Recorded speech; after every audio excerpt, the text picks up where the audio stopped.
jirtu yoo taate akkaawuntiin kan gaara galfii argata. Fuul ta'ee taa'achuu maaliif xaayirootii dalagatee qabama ol ba'aa hin qabamaa wala bu'isiisa amma fedheerraa buufamaa qaama kana fakkaatees jechuu danda'a.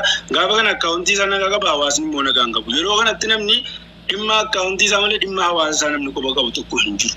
Gama kanas ta'e tokko nuti hawaasa barannee dandeettii ittiin biyya bulchuun hin qabnu lollees qawwee ittiin biyya cabsinu hin qabnu. Garuu dhugaa rabbii yoo dubbanne amma yeroo kanatti yoo itti dalagattes yoo qabaattee bakka kamuu geessa namni maa as geessa ati Oromoodhaaf duuba deebii kana ta'e inni afaan Oromoo yoo dubbatten sodaatan tayyuu bakka feetetti yoo afaan Oromootiin lolta bakka dhiisaa dhimee wal loowwamu. Maal tokko maal ta'e beektaa amma ni argetti yaada koo hin xumurre beektaan dargaggeessa Oromoo sa'aatii kana dargaggeessa Oromoo dhalaa duukaa fiiguu mana dhugaatii mana bakka jimaa bakka nyaataa malee bakka jijjiiramaa hin jiru. Dargaggeessa Oromoo lafa hektaaraan fudhatee mootummaa harkaa lafa hektaara meeqa fudhatee Silteef Guraageetti lafa sana kireessee yaajamaa waggaatti ittiin taa'ee birrii qaama ittiin taa'ee caatii qaama birrii sanaan. Mootummaadhaan maal jedhamee fudhatama wal gurmoofnee nama 30 nama 40 wallaahi an nama beeku jira nama an beeku ijoollee an beeku jiru amma fakkeenya gurmaanii lafa hektaara meeqa fudhatanii maal godhu lafa sana Guraageetti kireessanii 1,400 taa'anii ittiin qaama gaafa ji'a tokko ji'a lama birrii sun hin jiru hojiin qabnu jedhe kalaa jana taa'e Guraageef Silteenoo lafa sanarraa yoo xiqqaatee miliyoona 7-8 miliyoona 10 weerraa argachi. Badiin guddaan jiru achi. Bee ati fakkeenyaaf bilisummaa jechuun bakka barbaadde deemtee nagaadhaan hojjetachuu akka feetetti hojjechuu waan qabdu amma fakkeenyaaf kanaan dura Finfinnee keessatti markaatuu deettee suuqii wayii kireeffachuudha caanaa sitti godha inni humna qabu caanaa afaanii jira caanaa waan baay'ee jira har'a wanta akkanaan jiru si galee wanta akkanaa wayii jiru sitiyyuun doom dhageettii qabayyuu garuu rakkoon guddaan jiru maanni dargaggeessi keenya dhibbatti suusii keessatti kufee jira. Suusii keessatti anarraa fakkeenya fudhatu amma fakkeenyaaf waan tokko ani dhimma kana keessa galuun barbaadu waan tokko sanitti dubbadhu mucaa tokko wayituyyuu waggaa dheeraa wayi biyya alaa keessa turte qabeenyas qabdi hanga ta'e wayi hojjetattee itti beektaa galeetuman eerumee aara galfadheen ta'a baqqaa jettee waliin mari'annee galii eerumiin jedhee achi booda kaatee galte. Sambooda hamma ta'e nama laaltee fittee isaa jette ijoolleen keenya jette yeroo asii ganama ija banaa jira ganama taffe gaafa jedhan sa'aatiin 6 guunnaan caataraatti wal ga'anii inni kaan baddaatti dhaqee muka jala taa'e qaama inni kaan barandaa taa'e qaama baajaajii bitamee lafa jiru hunda saatarreetti salfii qabsiisanii jette. Baajaajumaan ka'e kana nu hojjedhan namni ka'ee hojjetu hin jiru hundi isaa caatii sigaaraa bakka barandaa kanatti nammee jechuun qaamaa oolaa dhaqeetuman giidoo kan qoobanuma arabaa kootti deebi'ee dhaqeetuman achi taa'efataa jedhee jiraadha jettee ol deebite beektaa wanti kun hadha tariitii akka qoosaatti laaluu dandeenya ta'a wallaahi isa dhugumaati kisaaraa guddaa keessa jirra yoo dhugaa dubbachuu ta'ee jedhee dargaggeessi Oromoo ammatti nama hedduun beekna. Artistootas yoo ta'e jedhe maalis yoo ta'e jedhe hanga ta'e waa gaafa argatanii jedhan dhaabbiin jaraa mana ciffaraati mana dhugaatiiti durba fiiskuudha asii achi silkii tokko qabatee viidiyoodhaan asii farankaan argata ijoolleen keenya gowwaan kun na fuudha jettee birrii asii itti ergiti inni qaamaa oolaa waan tokko jechuudha laa ikoonomiin manni qabu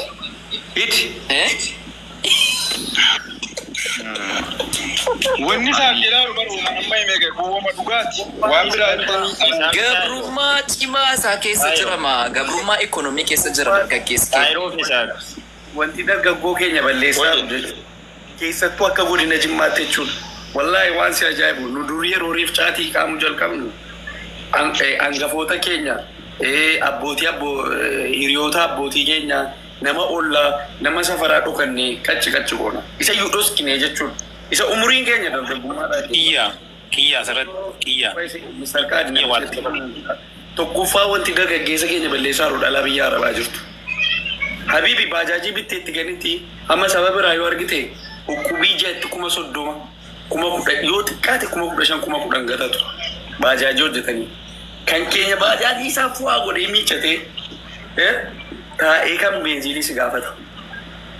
Baajaajiitti bittee yookaan suuqii bantii achitti immoo kan nadaajii guutu ammas biyya Arabaa taa'eesiidha.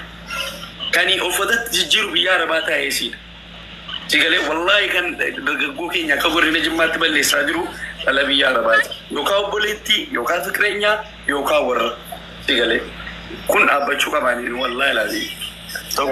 Waan tokko jaalladhee amma fakkeenyaaf kana shawaa kan warra keenya horanne barakaatu.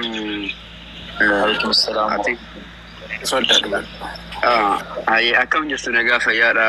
Hedduu keessan dubbatu turtan yaadi keessan natti tolee jennaan kiyya ergadhe. Yaada bilchaata beekta waan hedduu sooshaal miidiyaa kanarratti wal loluu bakka lolaa dhaquu bakka balaa dhaquu lola jajjabeessuu waan akkasirra argamna beekta yeroo hedduu gastiin akkanaa banamee bakkitti yookiin waan akkanaa irraa wal barsiifnu muuxannoo irraa fiiwuchariin kenna akkamii beebaraaliin kenna akkamii jennee irraa haasofnu osoo wanni akkanaa nu barate hedduu bareeda maashaallah wallahi namatti tola asumarra gaggabaabsee ammoo waan lamaan takka jedhe tokko beheevaraaliin nu birrii waliin qabnu akkamiidha beheevaraaliin nu birrii waliin qabnu yeroo jedhu amma warra silteef guraageef warra Itoophiyaa kana yeroo dheeraa biizines maayindii keessa turan kana yoo laalte birrii takkan balleessan galii malee birrii takkan balleessanii birriin isaanii akka birrii juushiiti galii qofa yoo bitan walirraa bitanii birriin isaanii galii yoo baasan waan sirrii qofa baasan tokko achi jira dubbiin nu beheevaraaliin birrii waliin qabnu akkamii ekspiriyaansiin nu ikoonoomii yookaan biizinesa keessan nu qabnu namni tokko kamana bunaa qabu hagam tireeningii qaba akkan kasaarreef kilaasa isaa hagam qabu namni tokko kan suuqa qabu hagam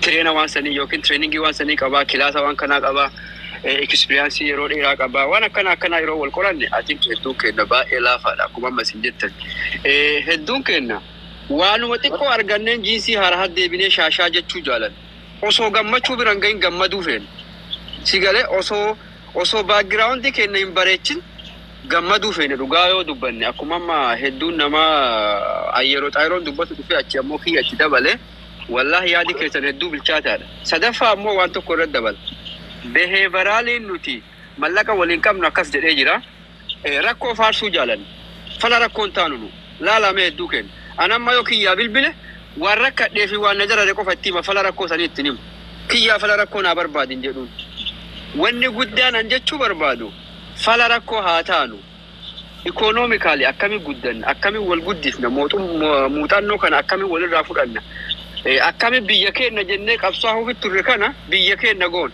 akkami abbaa biyyaa ta'an akkamitti karoora waggaa 10 karoora waggaa 5 baafannee abbaa biyyaa ta'anaadha ati surree babbareedaa uffattee meeshaa chaayinaa sun nuti qabeenya warra Itoophiyaa kana olaalte qabeenya warra markaattoo nu Oromoo miiliyoona 50-60 tun silteef guraageen nu qabeenya nuti qabeenya ummata kanaati akkamitti ummata keenya qabeenya keenya godhuu dandeenya how we can do that akkami kana godhuu dandeenya akkami nu dhiyeessii ummata kana dhiyeessuu fi dandeenya waggaa dhufaa darbaa isaanumatu dhiyeessee nu dhiyeessa nu gurmoofnee dhiyeessii ummata kana bakka san control goonee dhiyeessuu fi hin dandeenyu atiin kiyyoo sammuu keenya akkasiin maayindiseetii keenya akkas goone hedduu bareeda waan hedduu yeroo laaltee amma Finfinnee kana keessa deemtee yeroo laaltee nu dura achitti illee guddannee tariitti illee dhiyaannu ta'a yeroo laaltu afaanumaan Finfinnee keenya akka jedhinu baante Finfinnee keenya jenna malee homaa keessan hedduu waan jiru natti fakkaatu hedduu ulfaadha galatooma waan yaadii keessan natti tolee fi anillee nama akkasii yaadu waan ta'eef waan kanarraa faallaa waan takka dubbadha dhiyoo seera anillee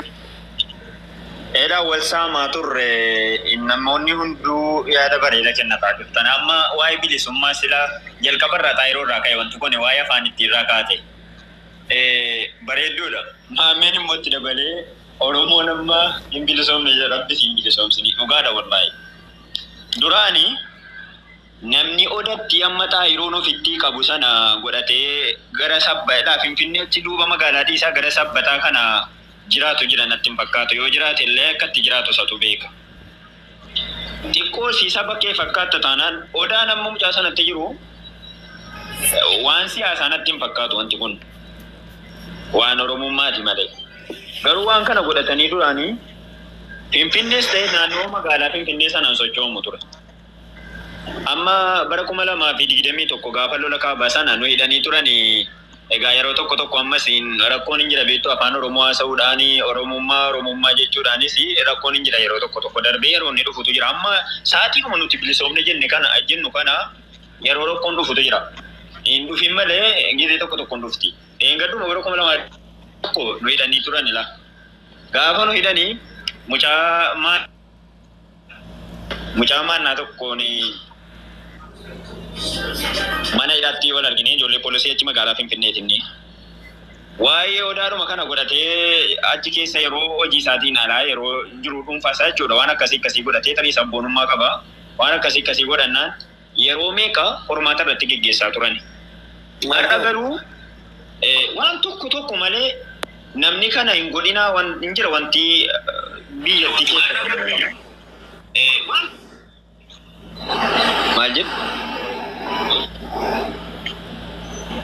Nama taasise kee yeroo ammaa wantoota gurguddaa namni waan akkasii namarra barbaadu hin jiru dhugaa dubbachuu fi afaanis numa dubbatama. Rakkoon Oromoon qabu akka silanaawwiin jedhee Finfinneen keenyaan akka sabboonummaa wayiitti fudhatama. Finfinneen keenya jechi jedhu bakka namni akkana jedhe akka sabboonaa wayiitti jechuuf waan akkasii jedha baay'een. Inni poosatus inni dubbatus. Addis Ababaa jecha jedhu gara Finfinneetti jijjiirradheera keenyummaa isaa amaneera. Aan sabboonaadha kan ofiin jedhutu jira. Garuu immoo jechaan keenya ta'uu hin danda'u. Kan achi jiraatu nama biraati. Keenya gaafa dhaqee